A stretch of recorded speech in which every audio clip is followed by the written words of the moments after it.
In my first video, when I said I'm going to take a big break and I'm going to go somewhere and relax, this is what I was talking about. Dear passengers, we are now approaching Bangkok. Please return to your seats. Fasten your seatbelts.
Beautiful Koh Samui right now, and I just wanted to bring up something: politics.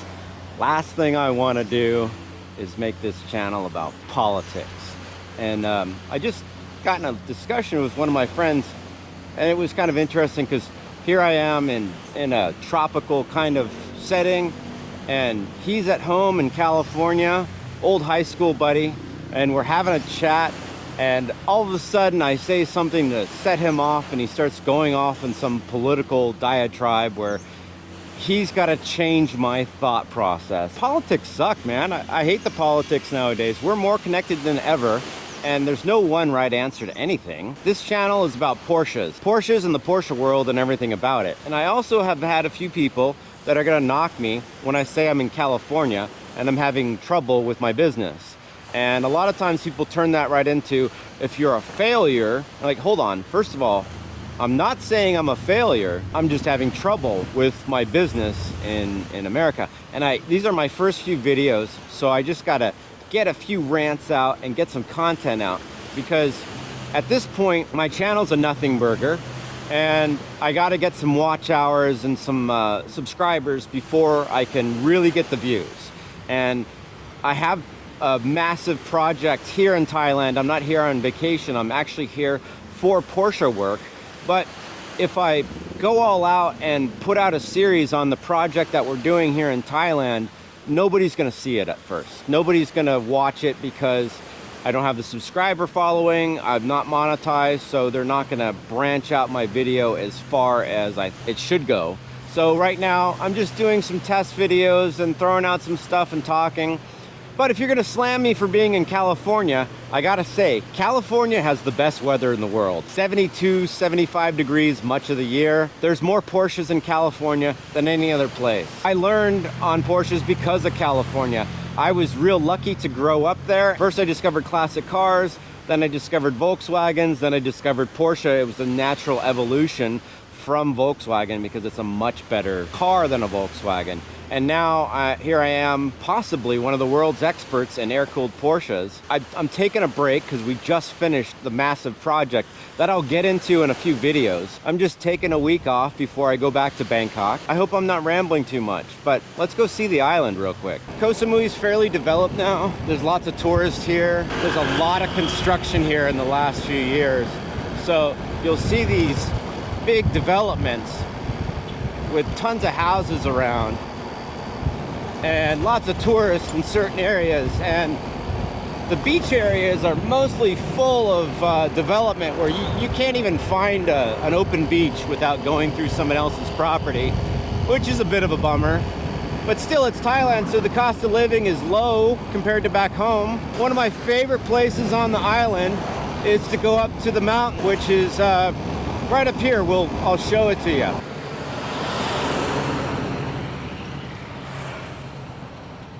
All right, the last thing I want to say about politics is, if you think you're one party, if you're on one side or the other, and you think your one party is always right and the other side is always wrong, then I'm sorry, but You're wrong. The world is gray area. The whole world, everybody has different motivations and different places they come from, and there's some middle ground somewhere between it all. But I tell you, if I really wanted like quick, easy click, I would just farm for rage and content. Tell you about the Republicans are destroying the world, or the Democrats are all blah, blah, blah. You get a lot more clicks and through outrage, and it's amazing how that works. I'll tell you something I love about Thailand, the kind of kickback nature and personal responsibility. There's no like, I'm gonna sue you if something bad happens to me, because you can't sue people here. Okay, now we're in the jungle. Check this out. This is just super cool, to me at least. Nice jungle world. Thick, heavy, rains a lot, lots of fruit growing in the forest, bugs and animals everywhere. It's dangerous terrain with a big drop off down the mountain.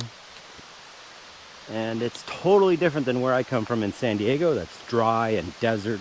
No tropical bushes or water or anything anywhere. But I just really am digging this island here. And we're just about down to a waterfall. Let me tell you more about what I am doing in Thailand. A few years ago, I went on vacation to Thailand. And I just needed to get away. I needed something totally different. So I literally spun the globe and happened upon Thailand. And there was a point where I met some good buddies and made some good friends. And they left, and I got really bored. And I'm like, what am I gonna do with myself? And the only reason I was bored was I was here for a month, and my friends were here for a couple weeks and they left. I stayed because I just needed a long break. And what I did was I opened up Instagram and I searched for Porsche and the province that I was in, Chonburi. I found a guy that had a ton of Porsche stuff. Well, not a ton, but he had a couple of 356s in Chonburi. Not my normal character. While I'm here, let's connect with some foreign Thai guys that are into Porsches. And I met this guy, Jack, who became a pretty good friend. And I messaged Jack and I said, hey, I'm a big Porsche guy. If you'd be up for a meeting, I'd love to meet you. And Jack is a wealthy businessman. He didn't get out very much and he liked meeting new people. As luck would have it, he was up to meet me. And so he came down, said he'd meet me at a mall at a certain time. And he brought his driver and his secretary with him. And we jumped in his van and we drove up to a little compound set up. With one half was the house with the whole family, and the other building on the property was like his game room, his gym, his office, his guy room. And he had this massive collection of swords and cameras, and then this whole garage full of Porsche and Americana memorabilia. We became great friends. We probably spent 4 hours the first time hanging out, talking together. He brought me food, great hospitality. Then he said, hey, come up another day. Another day I took a taxi up to meet him. We took a drive in his 356. And it was a replica speedster, cruised through town. In his town, he looked like the general of the town because everybody was like, hello, sir, hello, sir. And it was just cool driving around. Sriracha was the town that we were in. And we're driving around in Sriracha. Whoo, this water is cold. But Jack and I, yeah, we became pretty good friends. We talked about all kinds of things. We talked about the nuances of Thailand and the nuances of America. And he'd tell me how his people do dumb things, and I'd tell him how my people do dumb things. And, you know, cultural exchange, if you will, which was really neat. You know, you really broaden your horizon when you're traveling. He showed me his latest project, which is a Shelby Cobra replica. And both these cars would be super rare to have the real thing in Thailand. A speedster, there's only a couple real speedsters in Thailand, and they'd be over $1 million if they were here, because Thailand has a very high tax. Imported luxury cars are taxed around 270%. So you could almost say that a luxury car in Thailand is 3 times more than it is in the United States or in Europe. And I didn't know how many Porsches would be in Thailand. I figured there just wasn't many. And Jack was an anomaly because he was a wealthy business guy. One of the other things that Jack owned that was really, really cool was he owned Playboy Thailand. He said, you know, it was mostly his brother's idea and he was funding it. They had 10 bunnies on staff where they had these 10 beautiful Thai girls that would dance around and model and put on the bunny costumes. And they'd throw these parties for, I think the parties were like 40,000 baht, and you'd get 10 girls for a few hours to come and serve drinks for you. It was a really cool thing, and I got to follow all these beautiful bunnies. Something that's been lost in America. I mean, it's cute and harmless, and you're watching these young girls be cute. They got paid really well. Jack said he doesn't know if it really makes any sense at all. They own the publishing rights, but there is no more publishing. There's no more magazines. So how do you make money on it? And the merchandise they didn't have. So there are Playboy stores in Thailand that sell Playboy merch, but he didn't have the rights to any of that. Now, if you ever do come to Thailand, the food is freaking awesome. But one of the things you gotta try is Schweppes Manao. It's a Schweppes product, but it's a Thailand only product. You can't get this in the West anywhere. Look at these Nagas. Naga. So this Schweppes Manao, yeah, it's a Thailand only product. It's lime soda. Seems simple. You can't get anywhere but Thailand. It's not a lemon soda, it's a lime soda. Look where we're at. We are at the highest point on Koh Samui. Beautiful up here. And a cool little temple. I gotta say, whether you are religious or not, the temples in Thailand are creative and beautiful. As a standing Buddha. And it would be nice and peaceful if there wasn't all these tourists wandering around through here. It is high season. They're all making all these noises. Babies crying. 20 different languages being spoke. Jerks flying their drones around. Let's go on back to Jack. So when I was hanging out with Jack, I realized I'm a fairly introverted guy and I've always had problems making friends. And I realized, you know, with Jack, he's the 8th wealthiest family in Chonburi. His family, Sriracha Construction Corporation, they retrofit the Pattaya refinery. I mean, that's big business. But Jack was perfectly happy to hang out with me and become my friend. And it all was from the beginning point of Porsches together, where we had this common bond of Porsches. Now, Jack isn't a Porsche nut like me, where I get into every little detail of Porsches, but we still bonded over the cars that he had, and I consider him a friend, and I'll probably go back and visit him this trip. But I realized that I can go meet anybody, anywhere, with Porsches. So I can go to any country that has a Porsche and meet the owners. It doesn't matter what level car they have. I don't care. It doesn't have to be the best. Typically, they're going to be good people, you know? I mean, again, like what I was saying in my last video, it's like you're not a loser if you own a Porsche. You know, you have to kind of be somebody or be an interesting person to own a Porsche. And so that brings me to some of the stuff I've done in Bangkok now, and part of the reason I'm here right now. I infiltrated the Bangkok Porsche scene in a big way. I know all the Porsche guys in Thailand now. Not everyone, but the big players. I'm talking captains of industry. If I said some of the names of their companies, you guys would know immediately. There's a couple of the guys, their name is plastered almost on every block throughout Thailand, and I'm on a personal friendship basis with these guys through Porsche, through good introductions sometimes too. But one of my best friends in Bangkok, I sold him an interesting part, and I had no idea who he was, and he said, ship it to Thailand. And so I shipped this part to Thailand, and I was like, wait, who are you? Because like, who orders this rare special part and has me ship it to Thailand. I have to meet you. And that's gonna be a good video coming up. If you wanna see that, then subscribe and like this video and comment down below, because I've got a massive project here in Thailand that's, you know, it's gonna outlast me. It's gonna be one of the coolest projects you've ever seen with Porsche. But I can't show it yet until I get a bit of a follower base and I get enough watch hours that I can get monetized, because otherwise YouTube's not gonna show it to everybody. So I'm doing a bunch of these, kind of call them filler videos. I'm showing you the cool stuff I'm doing. I'm trying to intermix the Porsche stuff because this is a Porsche channel. It's not a travel channel. In my first video, when I said I'm gonna take a big break and I'm gonna go somewhere and relax, this is what I was talking about. Look at this. Can I get this all in one shot? Not really, but I'm in Thailand on the top of a mountain on a temple. This is a great place to relax, I tell you what. So now that I'm here, I can maybe think freely and I'm gonna complain less.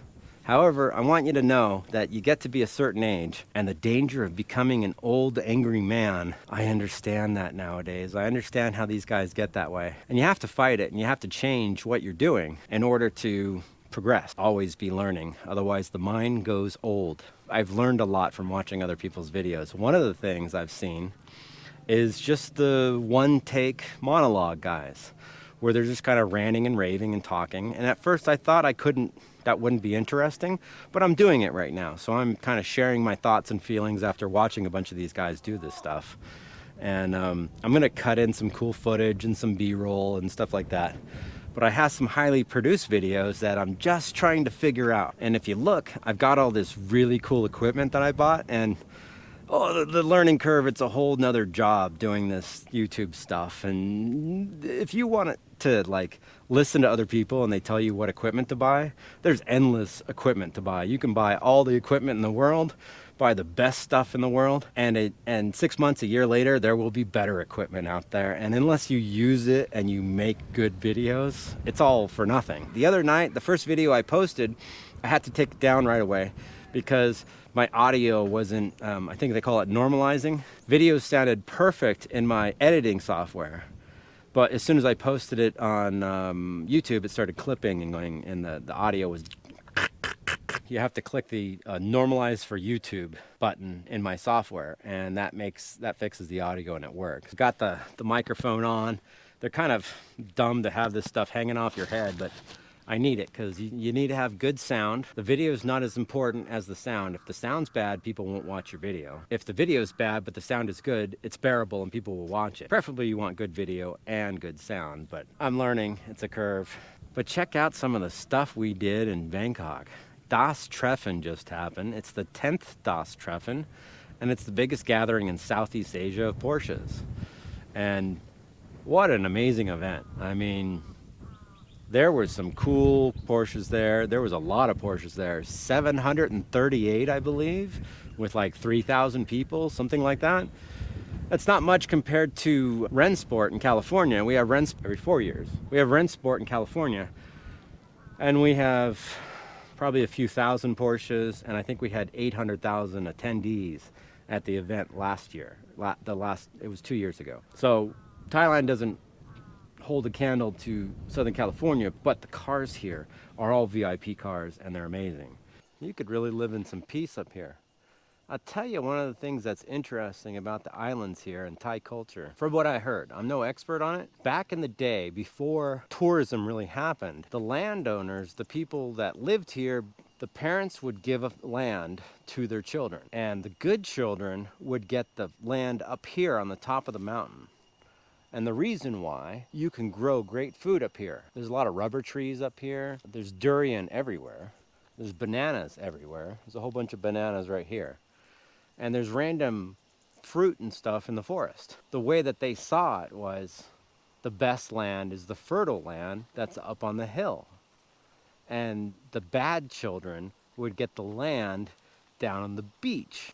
Now, as tourism happened, the beach land is worth 10 times more than it is up here because this area is hardly developed at all. But the beach all the way around is fully developed on this island now. There's almost no beach that doesn't have some type of habitation on it or resort or restaurant or something. And it just goes to show life is not fair. You're a good kid and you get the mountain land, but the real money is on the beach. That's not fertile land, but it's a cash cow because you open up a restaurant and foreigners will come and pay 4 or 5 times whatever the locals will pay to sit on a beach and have a cup of coffee. I hope my rant's been kind of entertaining. Thanks for being here, guys. I'll see you in the next video.